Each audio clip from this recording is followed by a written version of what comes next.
Ayan guys, share ko lang yung itlog na peke na nabili ko dito sa may Maligaya, dun sa may taas na may palengke. Ayan, kung nakikita nyo, ayan, peki po yan. Peki po talaga siya.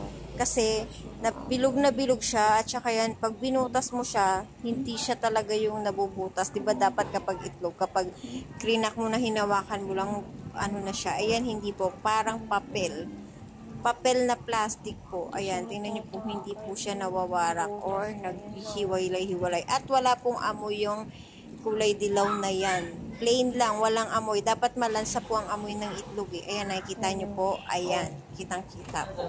Itlog, grabe. Tingnan niyo po maigi ang pinakabalot ng plastic po ng itlog. Ayan, peke po siya. Peke, as in peke po. Nabili ko yan dito sa may Maligaya po.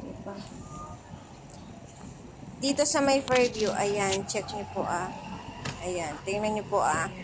Ayan, pupunitin ko siya. Ayan, oh, di ba? Para ka lang nagpunit ng papel na naka-plastic. Ayan po, ganyan, ayan. Oh, ayan siya. Kita nyo, ayan oh, papel lang. Para siyang papel na plastic kapag pinupunit mo. Dapat kapag yung ganyang itlog na yan eh, parang tubig. Ano na yan eh, mabilis lang eh, ayan oh. Ayan.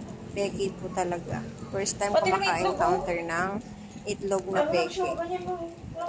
Ayan. Pinakita ko pa po yan sa papa ko. Ayan. Peke talaga siya.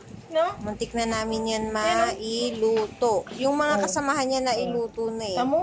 Yan lang talaga eh. Ayan o. Peke siya. Yung laman yan, anong ano yan? Walang amoy. Hindi, ibig sabihin yan, ano yan? Nahalo yan sa mga tunay na itlog. Wala po yung, ano, malabnaw siya, walang kamoy-amoy, hindi siya malansa.